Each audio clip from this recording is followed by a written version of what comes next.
Pas waktu tidur saya takutnya kalau saya tidur lagi saya bisa bangun lagi nggak ya gitu. Irama jantung yang tidak teratur itu semakin sering saya rasakan bisa keluar. Jadi itu mengganggu sekali karena ya jadi cepat capek. Saya pengen punya banyak waktu untuk seneng-seneng sama temen-temen.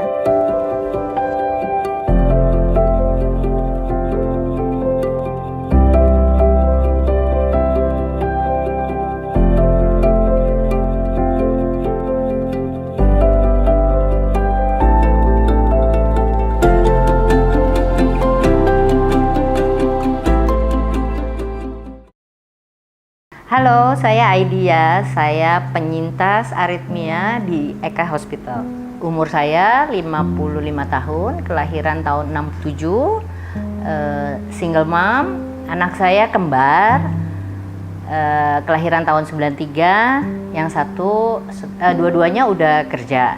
Yang satu konsultan di perusahaan asing, yang satu dokter umum masih. Aktivitas yang disukai itu kayaknya kumpul-kumpul kali ya. Kumpul-kumpul dengan teman-teman. Trekking juga saya suka karena kan kita trekking sambil olahraga, sambil kita pasti bareng-bareng. Hobi saya tuh sebenarnya desain grafik.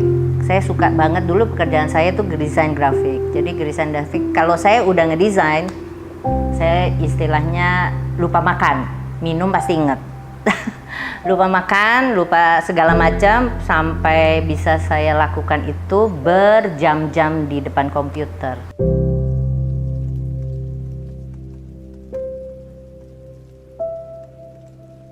Setelah saya tahu aritmia, saya rasanya mungkin itu 5 atau 7 tahun yang lalu mungkin ya. Tapi saya nggak tahu itu aritmia.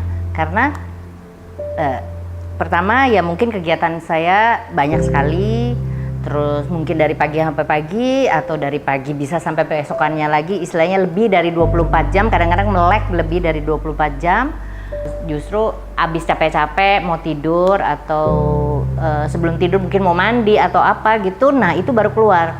Tapi saya hanya berpikir ini kecapean kali ya, atau mungkin kebanyakan minum kali ya gitu, atau kebanyakan pikiran atau apa gitu. Jadi di tengah-tengah saya tidur pernah mungkin sebelum saya tindakan ablasi 3 kali saya terbangun dari tidur saya merasa padahal saya lagi tidur, saya merasa saya habis lari, kayak saya bangun terus saya ngos-ngosan gitu, kayak capek gitu. Sampai saya berpikir, aduh, terus jantungnya tuh deg gitu, maksudnya nggak karuan kayak kita kalau kita lari kan emang ritmenya nggak teratur ya kalau kita lari. Nah seperti itu, saya sampai sempat berpikir, aduh saya tidur lagi, bangun nggak nih gitu loh. Jadi itu mengganggu sekali karena ya jadi cepat capek, ya kan? Jadi kayaknya bek-beknya itu terus-terusan gitu kan, ada terus kita rasa.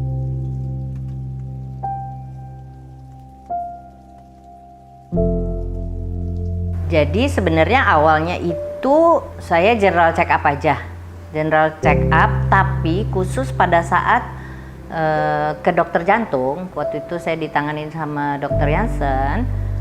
Saya bilang tuh keluhan saya, waktu saya treadmill dan dipasang echo serta diperiksa USG pun keadaan semuanya normal, tidak ada kejanggalan-kejanggalan dalam jantung saya.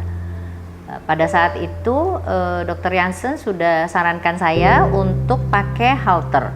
Halter itu adalah satu alat yang dipakai ditempel di badan kita. 24 jam dia merekam jantung kita. Maksudnya kalau memangnya ada yang mencurigakan, yang tidak stabil, dia akan masuk semua di rekaman. Kita tidur pun akan ada rekamannya di situ. Pas di diagnosa saya menderita aritmia, ya saya seneng aja ketemu penyakit saya gitu, karena saya nggak mau sakit gitu.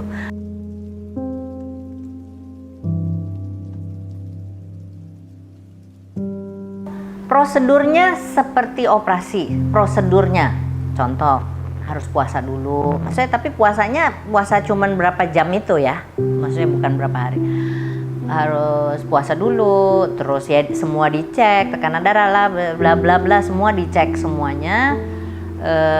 Masuk ke kamar operasi juga, tapi sama sekali tidak, istilahnya tidak ada gunting atau pisau atau apa gitu di tempat operasi, itu nggak ada. Jadi kita hanya melalui kateter. Pokoknya alatnya semua canggih.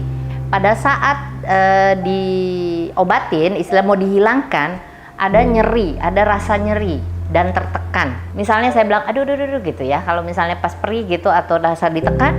Kalau pada saat saya bilang aduh, itu dia langsung oh ya oke, saya udah nggak ngerasain sakit lagi. Tapi terus dia bilang dikasih waktu untuk istilahnya saya nggak sakit gitu. Terus langsung dokternya bilang udah mulai lagi ya, sedikit gitu, baik kok.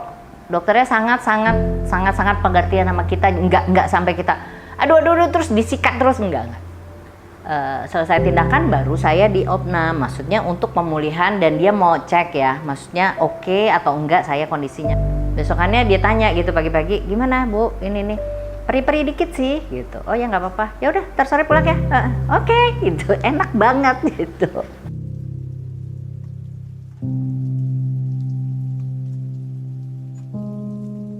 Setelah 3 hari kita udah nggak, kayaknya rasa-rasa perih itu udah nggak ada lagi.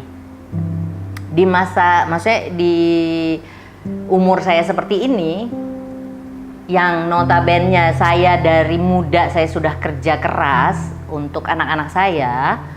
Jadi saya ingin menikmati hidup saya dong, tanpa saya khawatir, tanpa saya merasa oh ada yang aneh di badan saya mau ngapain terserah saya gitu. Maksudnya saya bisa lebih enjoy my life gitu loh istilahnya.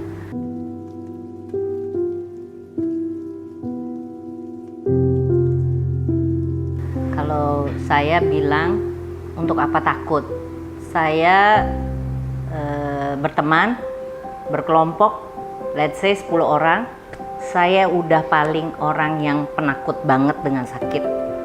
Tapi setelah saya jalanin semuanya, amat sangat simple, prosedurnya simple, terus dokternya juga baik banget, mengerti banget sama kita gitu. Maksudnya mengertiin kita sampai ditanya mau lagu apa, sampai juga misalnya kita juga kalau misalnya kita mengeluh aduh aja dia nggak mau, kita sampai mengeluh aduh gitu loh. Maksudnya jadi amat sangat kooperatif banget dokternya di sini. Jadi nggak perlu takut. Setelah itu kita juga enak bisa melakukan segala kegiatan, tidak perlu khawatir. Malam juga tidur nyenyak. Mau olahraga sampai capek, sampai pegel, sampai ototnya pegel baru. Itu pun tidak deg-degan. Oke banget deh, nggak perlu takut. Saya itu udah penakut banget.